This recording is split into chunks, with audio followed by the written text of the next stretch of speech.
I take a gun and shoot you, that's criminal. If I expose you to some chemicals which knowingly are going to kill you, what difference is there? The difference is that it takes longer to kill you. We are now in the midst of a major cancer epidemic, and I have no doubt, and I have documented the basis for this, that industry is largely responsible for this overwhelming epidemic of cancer, in which 1 in every 2 men get cancer in their lifetimes, and 1 in every 3 women get cancer in their lifetimes.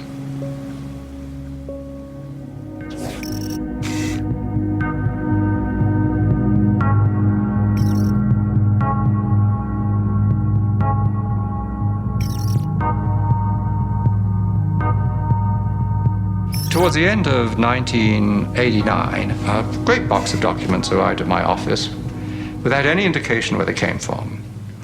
And I opened them and found in it a complete set of Monsanto files, particularly a set of files dealing with toxicological testing of cows who've been given RBGH. BST, trade name Posilac, is being used in more than a quarter of the dairy herds in the United States, according to Monsanto. The milk has been drunk by a large portion of the American population since the Food and Drug Administration declared it safe for both cows and humans 4 years ago. And at that time, Monsanto was saying, there's no evidence whatsoever of any adverse effects, we don't use antibiotics, and this clearly showed that they had lied through their teeth.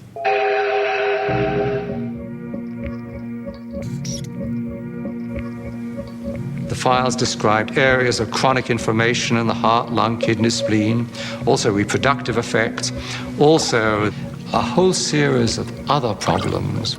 The most comprehensive independent assessment of the drug concludes that BST results in unnecessary pain, suffering, and distress for the cows.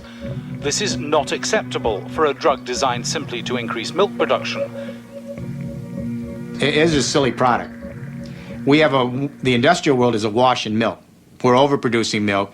We actually have governments around the world who pay farmers not to produce milk. So the first product Monsanto comes up with is a product that produces more of what we don't need. Of course, you'll want to inject Posilac to every eligible cow, as each cow not treated is a lost income opportunity. But the problem was that use of the artificial hormone caused all kinds of problems for the cows. It caused something called mastitis, which is a very painful infection of the udders. When you milk the cow, if the cow has bad mastitis, some of the, and I don't know how to say this in a, I hope people aren't watching at dinner time, but the pus from the infection of the udders ends up in the milk, and the somatic cell count, they call it, the bacteria count inside your milk goes up. There's a cost to the cows. The cows get sicker when they're injected with RBGH. They're injected with antibiotics. We know that people are consuming antibiotics through their food, and we know that that's contributing to antibiotic-resistant bacteria and diseases. And we know we're at a crisis when somebody can go into a hospital and get a staph infection and it can't be cured and they die. That's a crisis. Bad for the cow, bad for the farmer, bad potentially for the consumer. The jury is out. We see a lot of conflicting evidence about potential health risks. And of course, as a consumer, my belief is, why should I take any risk?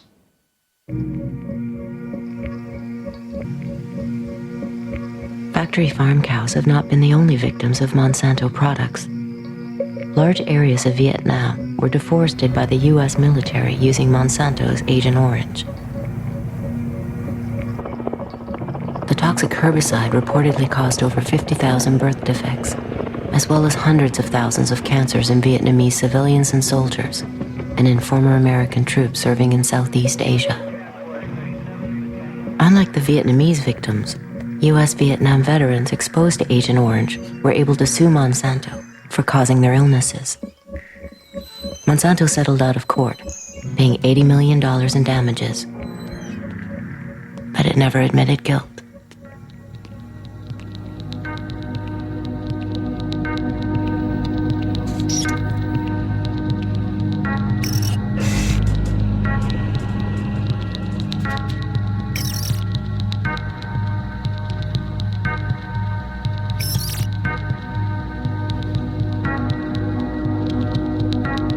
sleeping in a motel in Brewer, Maine one night. I woke up with terrible hay fever and my eyes were burning, and I looked out of the river and there were great mounds of white foam going right down the river. And the next morning I got up and I said, my God, what was that happening last night? He said, oh, that's just the river. And I said, what do you mean? He said, well, look, every night the paper companies send the stuff down the river. I said, what are you talking about? And he said, don't you understand? That's how we get rid of the effluent from the paper mills. Well, I knew at that time, I'd been in a business, I'd sold oil to the paper mills, I knew all the owners, I'd been in politics, I knew the people in the towns. I knew not one constituent of the paper mills wanted to have the river polluted. And yet here the river was being polluted. And it was more or less as if we created a doom machine. In our search for wealth and for prosperity, we created something that's going to destroy us.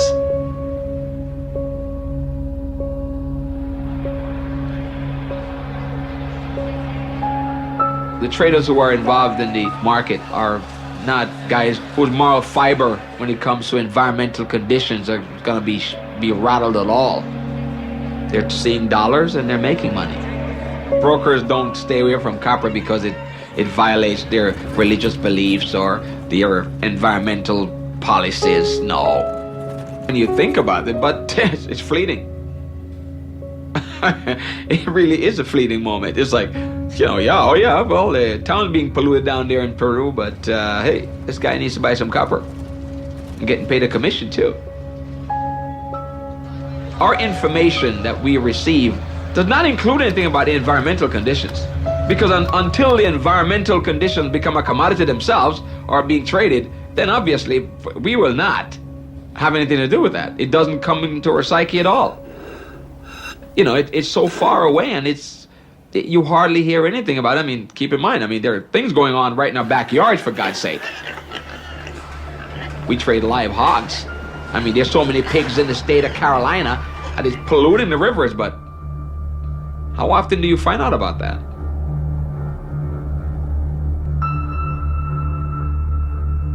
At Multinational Monitor, we put together a list of the top corporate criminals of the 1990s.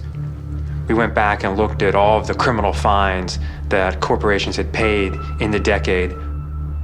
Exxon pled guilty in connection to federal criminal charges with the Valdez spill and paid $125 million in criminal fines. General Electric was guilty of defrauding the federal government and paid $9.5 million in criminal fines. Chevron was guilty of environmental violations and paid $6.5 million in fines. Mitsubishi was guilty of antitrust violations and paid $1.8 million in fines. IBM was guilty of illegal exports and paid $8.5 million. Was guilty of environmental violations. Pfizer, the drug manufacturer, was guilty of antitrust violations and paid $20 million of food and drug regulatory violations. Sears was guilty of financial fraud. Blue Cross Blue Shield of Illinois. Unical was guilty of fraud. Environmental violations. Korean Airlines accident finance violation. It paid $225 million. Hoffman LaRouche, guilty of an antitrust violation, paid $500 million in criminal fines.